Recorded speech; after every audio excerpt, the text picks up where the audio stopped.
Welcome back sa ating channel. Nagbabalik naman po ang iyong lingkod, and for today's video po ay aalamin po natin kung maganda nga ba yung offer ni Tala na loan or yung credit loan na gusto nilang ipautang sa atin.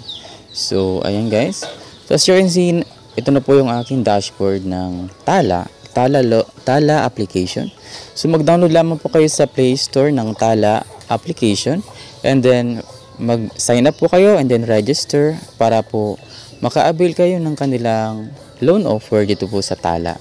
So as you can see guys, ayan. So nag-register na ako at na-approve na po yung aking application. So approve na siya guys. So i-view ko guys yung offer nila kung ilan yung natanggap ko dito na pwede kong hiramin. So just click offer, view offer na yan. Okay. So ito guys yung binigay sa akin na credit limit ni Tala, kasi una ko pa lang na utang dito. Okay, so ayan guys, so pwede pa natin siyang mapahanggang 25,000 kapag yung limit natin ay mapataas natin siya guys. So kailangan lang natin magbayad tayo sa tamang panahon, or mas maganda mas maaga para tumaas po yung credit limit na matatanggap natin. So continue lang yan guys para malaman natin yung interest nito. So ayan guys, so as you can see, pipili tayo dito kung ima-maximum ba natin yung ating credit na utangin dito. So ima-maximum ko siya, titingnan natin kung ilan yung tubo sa 4,000 pesos. So continue lang yan guys, click continue at ito na siya. So yung kanilang repayment na nakalagay is day 15 to day 61. So yung pinaka-maximum nila na palugit day 61. So kailangan natin guys pumili dito ng araw kung kailan natin kayang mabayaran po yung ating utangin. So pwede po na day 15 kasi ito po yung pinaka-minimum nilang day na pwede nating bayaran kaagad. So kung day 15 guys, ito yung kanilang interest dito. So nakalagay dito guys sa 4,000 pesos, may one-time processing fee siya. Ibig sabihin nito may bayad po yung pag-withdraw po natin dito is may bayad po siya ng 3.99% fee. So 159 pesos po siya.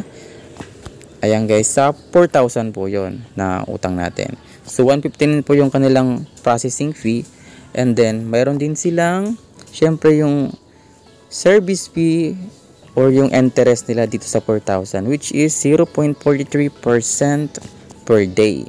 So 258 po yung interest ito po sa 4,000. So kumbaga itong 0.43% na yan, i-multiply nyo lamang po yan sa 4,000 times 0.43%, malalaman nyo na po yung per day nya. So yung per day po nito guys is 17.2. Ayan, 17.2 pesos. So yan po yung kanilang service fee dito guys.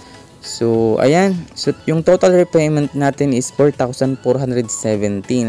So paano ba yung naging 4,417? So kasi guys, inad na po si 159 and 258, yung one-time processing fee na 159, and then service fee or interest nila per day na natotalan ng 258. So 258 plus 159, so that is 417. So inad na po yun dun sa pinaka-credit natin na inutang na 4,000. So 4,417 na po siya yung kabuuan na babayaran natin sa loob po ng 15 days. Okay?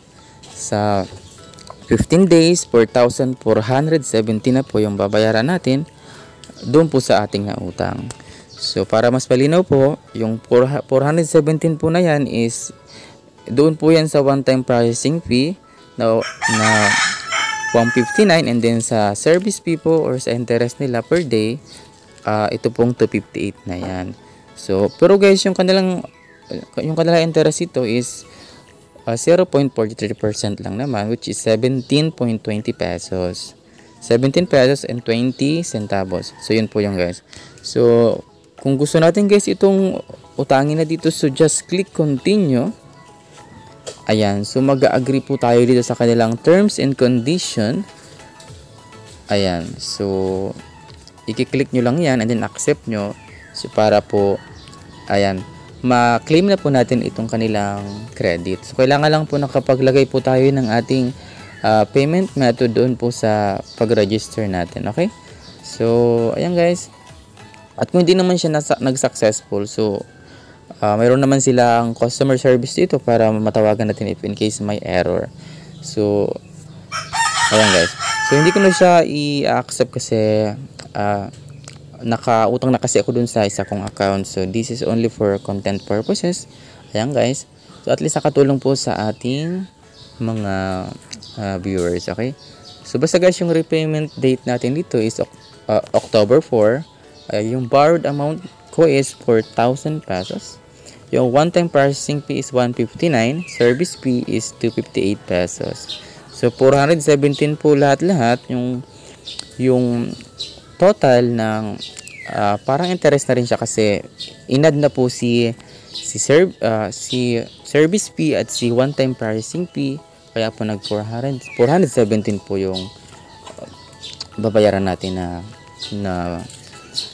na interest. Ayan. So, ayan guys. So, that's all for today's video and hope nakatulong po ito sa inyo. And thank you po.